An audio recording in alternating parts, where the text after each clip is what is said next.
Welcome to this video on teaching and learning with multimodal texts. The purpose of this video is to inform viewers about the visual concepts that we need to understand in order to produce multimodal texts.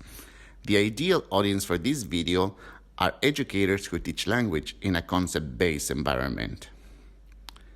In order to present this information in a logical manner, first, I will describe what the visual concepts that help us understand and create multimodal text are. And then, I will share a few strategies on how to produce them by using software that we commonly use. I will conclude the video by briefly explaining the relevance of this type of texts in the concept-based classroom. Let's begin by exploring the visual concepts that we need to learn with multimodal texts. I would like to emphasize that I am not a graphic designer. Therefore, what I will share is a synthesis of my understanding of text design. To appreciate the concepts involved in producing texts with different modes of language, we have to understand what these concepts are and how these texts are designed or constructed. When I start designing a text, I first think about space. This normally makes me consider how I must balance text, images, and figures. Then, I consider the color combinations that may not be invasive for viewers, and I use colors to emphasize specific meanings or highlight ideas. After this, I think about the shapes that would make sense to include in my text. I must find a reason for a shape to be in the text so that it looks like an authentic part of it. I also consider different types of lines. Different types of lines may stress a word or a phrase, create divisions among the different parts of the text, or create visual patterns. When I start thinking about the sizes, shapes, fonts, and other elements that the text must have, I consider what I want to be a priority for the eyes of the viewer, because this is what helps them see the repetition patterns that will help them understand the relationships between the different elements. When we create a text with different features which add to the meaning of the text, we have to think about the purpose of communication. We need to make decisions that logically inform viewers and readers about the aim of the text. We also need to make decisions considering the audience we are producing the text for, because there are certain types of language that are more appropriate for specific audiences. Children, for example, are attracted to big fonts, different playful shapes, and documents which are not written text heavy. At this point, you may be wondering what types of language may I include. Take a look at the ideas that appear on your screen to find a few examples.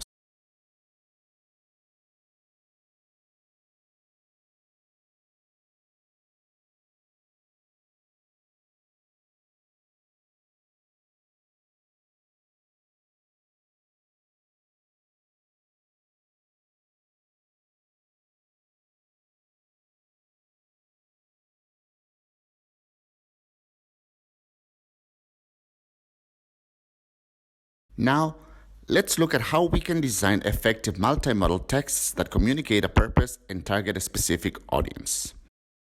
Remember the 6 visual concepts that we saw before. The software that I use to produce these texts is Keynote, the equivalent of PowerPoint on Mac. This is a picture that I took at a certain area in Dubai that has a lot of art galleries. The picture as you see it gives you an idea of where it was taken, and you may guess what I tried to capture. While the image does communicate something, the message may be very debatable.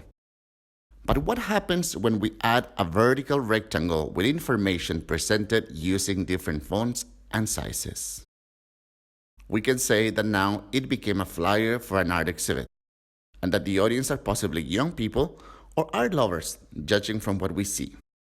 To transform this photo into a multimodal text, I considered space, shapes, colors, and sizes. Now, let's take a look at another picture. This is a photo that belongs to an article about stress, and it appeared in a Spanish magazine called Muy Interesante. We can speak about what we see and infer about the message and the mood of the photo. But again, the message is very debatable. So what if we added this person right behind the bigger image? What if I add this shape with a heading? Now we could think that it's either the section of a magazine or a part of a magazine article. What if I add this vertical rectangle with text in it? Perhaps now this could be a slide of a presentation at a conference. And what if I add this shape at the top with this university logo? Maybe we could think it's still part of a presentation, but now we could also think that it's part of a poster. And what if I add these phrases? What kind of text are we looking at right now? What do these phrases say about the audience? We know for certain that children are not the audience. And finally, what if I add this new shape with information in it? Now we know that this is a flyer inviting people to a presentation, and I can still add an emotional touch with a line like this. Now, let's look at a document with more text. We must avoid using plain texts without features that inform us about the type of text it is, where it can be found, and the audience it targets. I will show you how you can improvise texts that would appear on the web. We'd begin with a rectangle to define the space. We'd follow with a shape on the top to start building the look of the text. Then, we can add an element that will help viewers identify that type of text. I took this screenshot off the browser to do this. After this, we can add a short URL, followed by the title, and a couple of images related to the content of the text. And finally, we type the text. At this point, you know that this is a text taken from a web, but you can be even more specific by adding details such as this. Now, the visual informs readers that they are interacting with an article hosted in a web page. So why should we consider using these types of text in our classes? I believe we have to teach with a strong sense of relevance and reality. At present, we no longer read or write or listen to plain texts.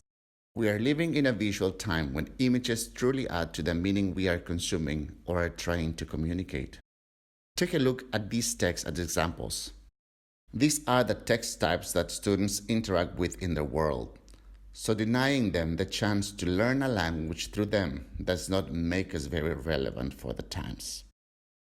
Communication is a process of creating meaning through symbolic interaction, and we have to ensure that our texts include a variety of elements that help students understand how meaning and message for a specific audience were produced. Remember the 6 visual concepts when designing your texts. If you are interested in learning more about concept-based language instruction, reach out to us and we'll tell you about our professional development opportunities.